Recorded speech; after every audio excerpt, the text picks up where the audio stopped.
Hello, Lisa Best here, the author of The Heart-Centered Habit, Perceiving Through the Heart of the Matter. And this is video 4.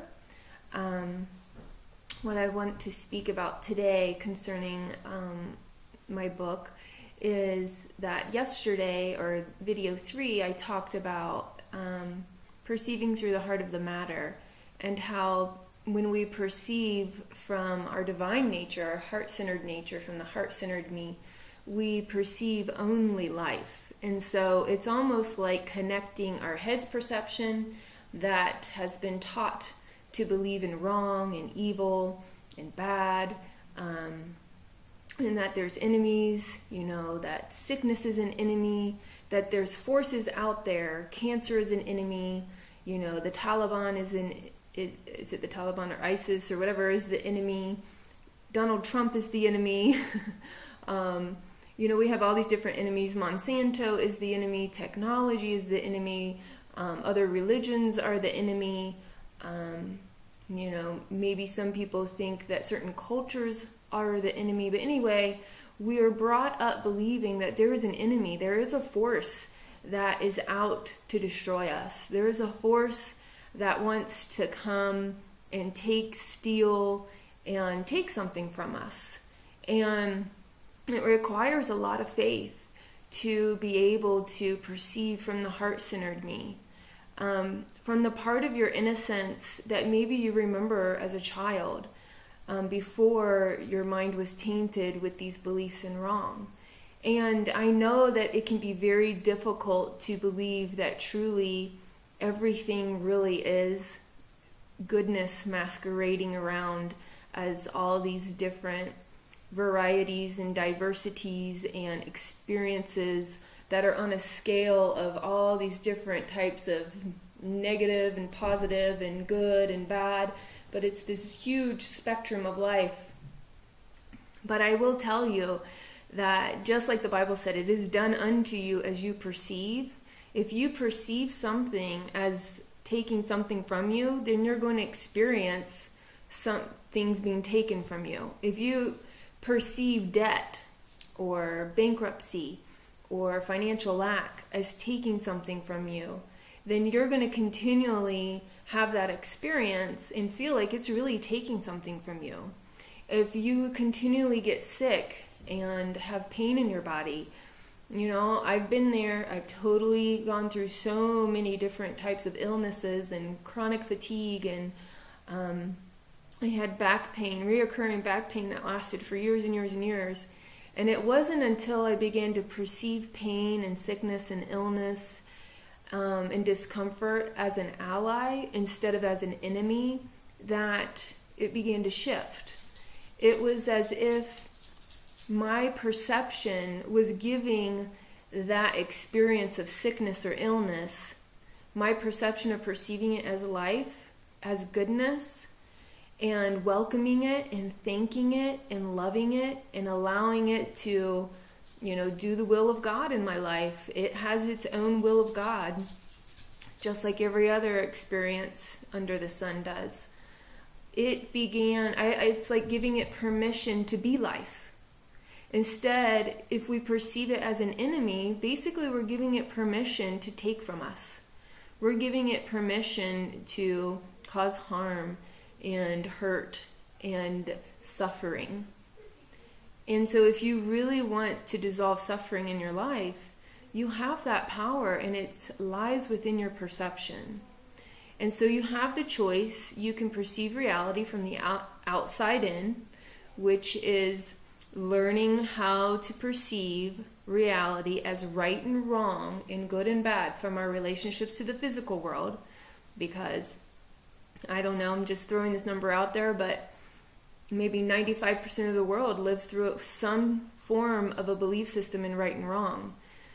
And then there's like 5% that don't have a belief in wrong at all and perceive straight from the heart-centered them, their true nature, which perceives oneness perceives oneness through all experiences, regardless what they look like and regardless how they feel.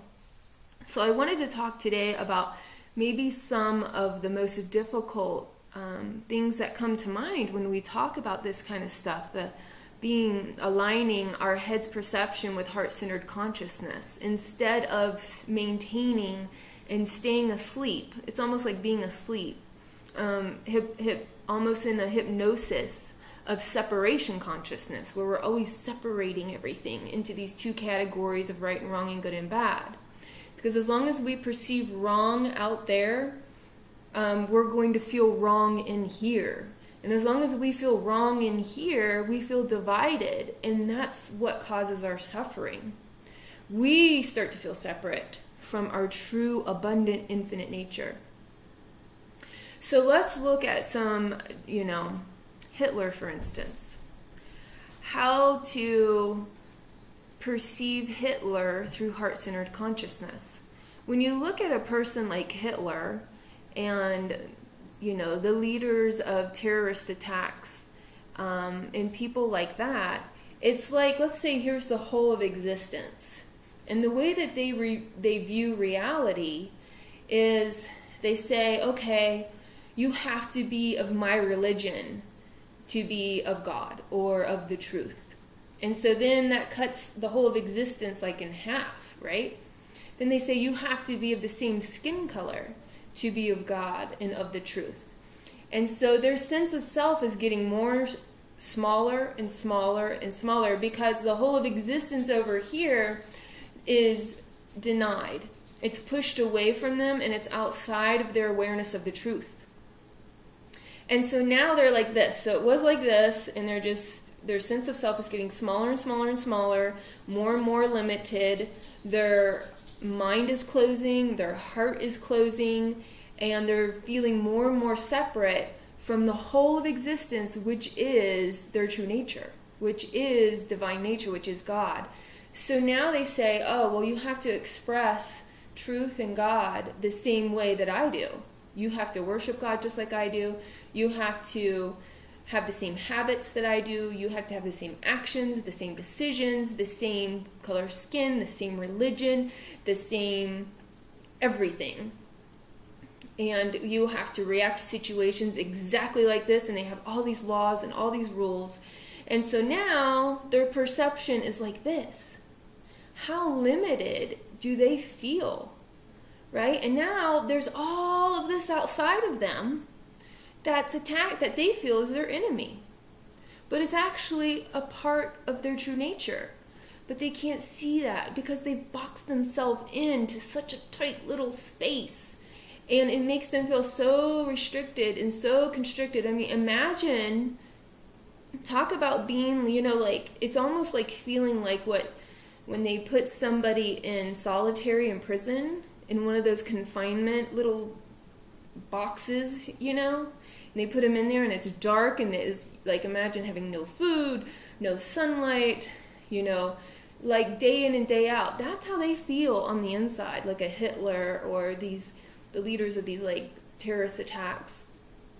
And all they are focused on is recreating themselves, is recreating a culture of people just like them. There's no room for diversity, and there's no room for beliefs that are outside of what they believe to be true. Their beliefs are extremely rigid.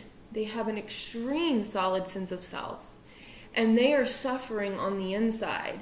And so that's why their actions are like they are, because they really believe in this separation, and they attack that whole huge part of existence. They're just attacking it, because they feel like that part of existence is attacking them, because that part of existence that they deny as a part of themselves is connected to them. So they can't get away from it.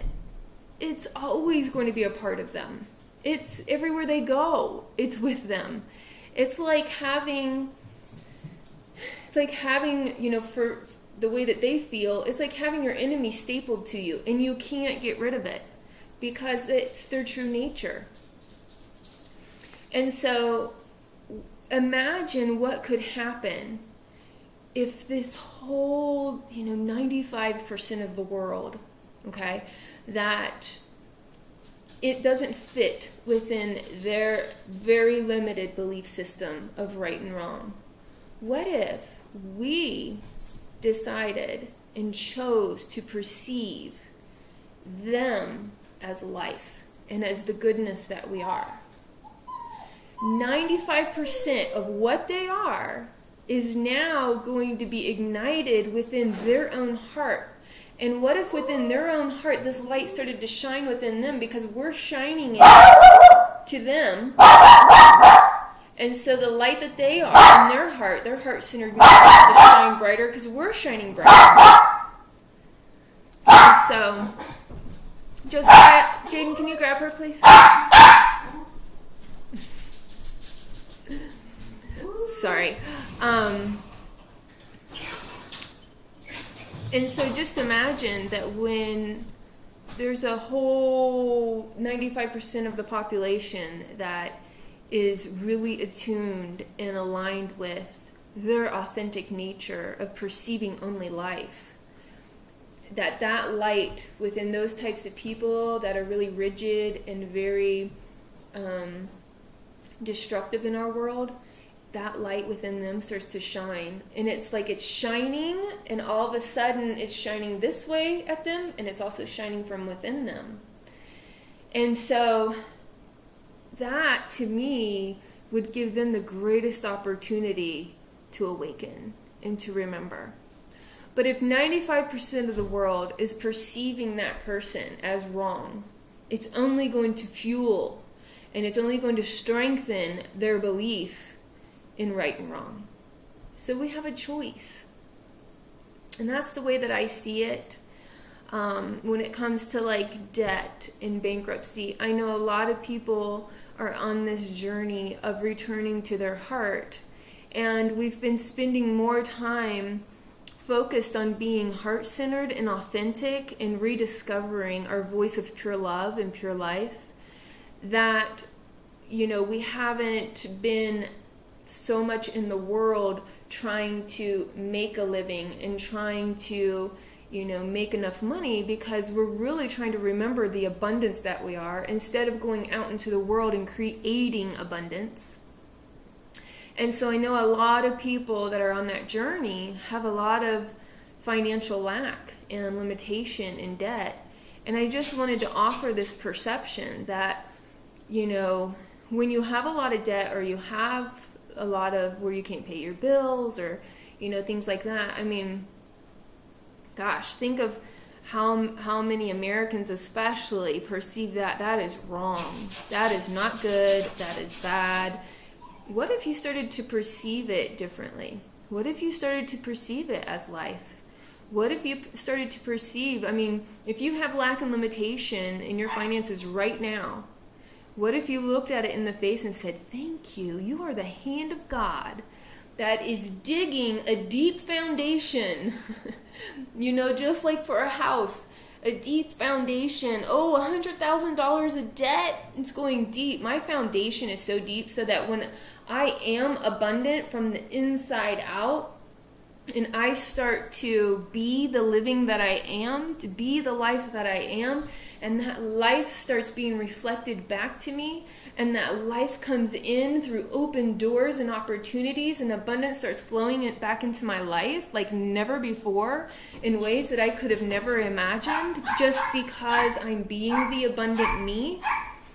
It will fill those holes, that debt. It will fill, and it will be like a foundation that then the abundance that comes will build up above ground, and it will be such a strong foundation. What if your lack and limitation is the hand of God that is preparing a life that can be built upon that which we have considered to be negative or bad or wrong, and it is actually going to be the very foundation that holds your future's heart's desires? It could be. Maybe we'll see together. Another thing is like sickness and illness. If you're experiencing that in your life, what if you began to look at it as the hand of God that is healing your body? instead of it being an enemy that's taking your health from you, what if you could choose to perceive it as life and begin to have a relationship with it, and in which it is here to benefit you, and it's here to aid you, and here to help you, and here to add to your life and not take life away from you, but it's here to add something to you. Instead of seeing it as something horrible and awful, what if you did just see it as a light that kind of was like, an image of a hand of God that's within your cells, and it's moving and doing things inside your body to heal you, to evolve you, and to help you embody more of the light that you are, more of this truth that you are, more of your authentic self that you are. And it's actually here helping you. What if that's what sickness and illness and cancer and all these things really are? And just by perceiving them as the life that they are, they're allowed to shine. And you're enabling them and allowing them to do the will of God. And you don't have to suffer through it. You can welcome it. You can love it. You can love yourself more. You can love those parts of yourself that are undergoing renewal, rejuvenation, because on the other side of that, you're going to be so grateful for everything that you've been through. When you can start to perceive it as the life that is here for you, to benefit you, and it's adding value to your life. And so that's what I wanted to share with you today, is just that my book is a 22-day journey. And it is about looking, I'm sure that these videos have even triggered some, beliefs and wrong within you. And maybe these videos make you feel a little uncomfortable, or because as I speak the truth that I am, which is the truth that you are, the light comes through me, and then the light in your heart shines bright. And so the light's coming this way, and the light's coming from within you, and you're able to become aware of the head-centered me that has been perceiving right and wrong, good and bad. And you become aware of the division that you feel inside yourself. It's not outside of you, it's inside. It's within you. And just by becoming aware of that division within you, and that sense of separation and that sense of underlying suffering, because right now, if you're listening to this video, you're probably not multitasking, maybe you are, but you're not distracting yourself in the busyness of life. And you're actually able to sense into what's going on in your inner atmosphere. And in that inner atmosphere, if you have any beliefs in wrong, then you're going to feel wrong, and you're going to feel divided, and you're going to feel separate, and you're going to feel like something's missing in your life, and you're going to feel like there's a void, and you're going to feel depressed, and you're going to have moments of despair, and all these things. And this isn't to bring them about and shed light on them to make you feel like you're wrong. That's not it at all. It's only to shed light, so to give you an opportunity to step into your heart's power of love, your true, authentic, innocent, divine nature that can meet all those parts of yourself that feel wrong, that have been labeled and judged as bad from your relationships in the past, and you've identified with that and believed in that. Maybe it doesn't matter what group you are in. You may not be even a part of a spiritual community or a religious community, and you will still have beliefs in right and wrong. I mean, look at the politics today, of what's going on with the election for the presidency. I mean, everybody's kind of all over the place. What if we could connect to each candidate's heart and sense them as the life that they are, regardless of their beliefs? And in sensing the life that they are, the life that we are, will guide our decision in who we select as our next president. And our mind, our head may not understand why we choose who we choose, and we may not even feel like we have a reason for why we're choosing who we choose. Maybe we just feel guided. I just felt guided to vote for this person, or maybe it's I felt guided not to vote. I don't know what it will be, but all I know is that if we're guided by our heart, we don't have to understand, and we don't have to know why, and we don't have to give a reason and explain why either. It just is.